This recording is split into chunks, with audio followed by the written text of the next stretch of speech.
Merci pour l'invitation à cette conférence de presse où nous allons vous informer sur les interventions de la MINUSCA dans le cadre de la réalisation des projets à impact rapide pour l'année budgétaire 2022-23 et les perspectives pour l'année budgétaire 2023-2024. La présentation comportera 4 points importants, dont les objectifs du programme des projets à impact rapide, la mise en œuvre des projets à impact rapide pour ce cycle 2022-23 et les perspectives pour 2023-24, comme je l'avais dit tantôt.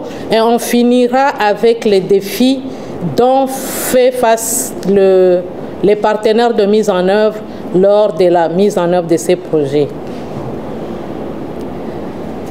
Depuis l'établissement de la MINUSCA en 2014, la MINUSCA réalise ces projets en poursuivant certains objectifs.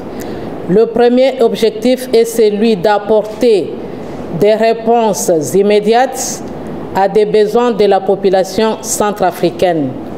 Le deuxième objectif est celui d'apporter ou encore d'offrir des options concrètes des dividendes de paix aux communautés locales en Centrafrique. Et enfin, les projets à impact rapide réalisés par la MINUSCA renforcent la collaboration et la confiance avec les communautés pour la réalisation de son mandat. Pour l'année budgétaire 2022-2023, il y a 3 axes prioritaires pour lesquels les projets sont identifiés et réalisés pour apporter un appui à la communauté centrafricaine. Le premier axe prioritaire pour l'année 2022-2023 est celui d'apporter l'appui à la revitalisation du processus politique. Le deuxième axe prioritaire est celui de protéger les communautés locales et renforcer la posture robuste de la force et de la police de la MINUSCA. Et enfin, la MINUSCA réalise le projet dans le cadre d'apports en contribution au processus de réintégration et d'autonomisation socio-économique. Ces projets réalisés en Centrafrique pour cette année budgétaire ont été financés à hauteur de 1 800 millions de francs CFA, l'équivalence de 3 millions en dollars, et qui ont permis de réaliser 88 projets. Et comme vous pouvez le voir, il n'y a que 20 projets qui sont clôturés. Donc vers la fin, vous allez voir pourquoi nous avons réalisé que la clôture de 20 projets. L'avantage qu'a la MINUSCA en réalisant ces projets est sa présence sur l'étendue du territoire centrafricain. Nous avons 12 bureaux, de Bambari jusqu'à Obo ou encore de Pawa jusqu'à Birao. Ces projets sont réalisés avec une exception cette année de 7 projets qui ont été réalisés par le bureau de Bria dans la localité de Samouandja. Actuellement, vous connaissez la situation qui se passe à Samouandja. La MINUSCA s'est focalisée pour réaliser 7 projets dans cette localité. Et l'autre avantage que la MINUSCA a avec ce fonds de projets à impact rapide est la réalisation de projets dans plusieurs domaines, dont celui de la réhabilitation ou encore construction de 23 ponts pour cette année.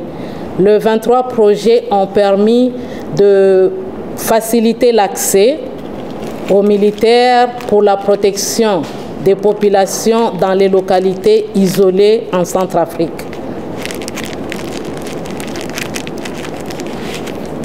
Parmi ces projets, il y a 28 projets réalisés en appui, comme je l'avais dit tantôt, au processus de restauration de l'autorité de l'État, où la MINUSCA a réhabilité des bâtiments de préfecture, des sous-préfectures, des bâtiments administratifs ont été construits. Il y a aussi des mairies qui ont été réhabilitées ou construites, de bâtiments de gendarmerie, de palais de justice et aussi des maisons d'arrêt et de correction. Dans le cadre d'appui à la protection des communautés locales, la MINUSCA a réalisé 31 projets, dont certains projets ont permis d'améliorer l'accès à travers 57 ponts réhabilités ou construits. Il y a 2 bacs au niveau de Niakari, si je ne me trompe pas, et Chinko dans la zone de Bangassou. Il y a aussi 5 localités qui ont bénéficié des projets d'éclairage public qui permettent aussi de lutter contre le banditisme. Il y a aussi des projets de réhabilitation et construction des centres des droits de l'homme, mais aussi un projet en cours de réalisation pour la maison de secours d'incendie dans le 3e arrondissement. Sur les 88 projets, il y a 29 projets qui ont été mis en œuvre en appui au processus de réintégration et de l'autonomisation socio-économique. Et parmi ces projets, la MINUSCA s'était focalisée cette année sur l'appui aux femmes vulnérables, dont 11 projets financés dans le cadre d'activités génératrices de revenus. Il y a aussi les enfants ou encore des jeunes qui ont bénéficié de ce projet à travers la réhabilitation des 5 écoles, des 3 centres de formation professionnelle, mais aussi d'autres projets ont permis aussi d'apporter un appui avec la réhabilitation de marchés, des radios locales, de centres de formation de l'OFCA, l'Organisation des femmes en Centrafrique. Il y a un projet important de forage qui a été réalisé pour le bénéfice de la communauté pygmée en Centrafrique, mais aussi une maison des jeunes qui est en cours de réalisation dans la localité de Wanda-Djale et un stade au niveau de Birao.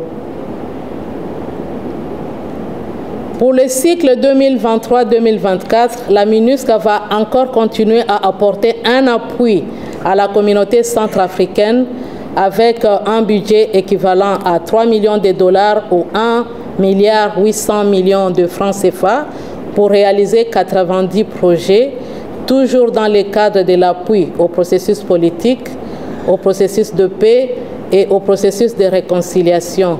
La MINUSCA va encore apporter l'appui dans le cadre de l'amélioration de la situation sécuritaire en Centrafrique, toujours à côté du gouvernement. Et enfin, la MINUSCA va continuer à accompagner le gouvernement dans le cadre de la restauration durable de l'autorité de l'État en Centrafrique. Pour réaliser ces projets, la MINUSCA sponsorise le financement de ces projets à travers ses composantes forces, les composantes civiles et les composantes police que vous pouvez voir partout sur le territoire, au niveau de Birao, de Bangassou ou encore dans d'autres bureaux, en train d'accompagner le gouvernement centrafricain ou les autorités locales dans le cadre de ces réalisations. Mais aussi, ces projets, aussi ces fonds de financement permettent aussi d'accompagner le gouvernement avec 30% de ces budgets alloués à la revitalisation du processus politique et 40% de ce budget va financer des projets dans le cadre de la protection des civils et enfin 30% de ce budget sera alloué en faveur de l'autonomisation socio-économique et du processus de réintégration. Comme je l'avais dit tantôt, nous avons clôturé que 20% des projets et cela c'est dû à cause de certains défis que la MINUSCA a fait face lors de la réalisation de ces projets. Et parmi ces défis, il y a l'insécurité. Il y a présentement le défi de la crise des carburants qui a vraiment affecté la réalisation de ces projets. Et cela a impacté l'augmentation de prix sur le marché de matériel de construction, mais aussi l'augmentation des coûts de transport. Comme vous le savez, il y a aussi la saison des pluies qui impacte négativement le réseau routier en Centrafrique, mais aussi la présence de mines explosives sur certains axes, je crois vers la zone de Bouar et la zone de Berberati. Il y a aussi l'impossibilité d'avoir des facilités bancaires au niveau de toutes les préfectures, mais aussi l'absence de certains partenaires de mise en œuvre qui ont vraiment la qualité de réaliser ces projets dans des zones reculées. Présentement, nous avons un grand défi au niveau de la zone de Vakaga avec la crise soudanaise, parce que le partenaire qui réalisait le projet dans cette zone s'approvisionnait au niveau du Soudan. Et avec la crise soudanaise, ils ont du mal à acheter ou encore à s'approvisionner en matériel de construction dans cette zone. Voilà en gros les points importants en ce qui concerne la mise en œuvre des projets à impact rapide qui sont réalisés par la MINUSCA. Je vous remercie.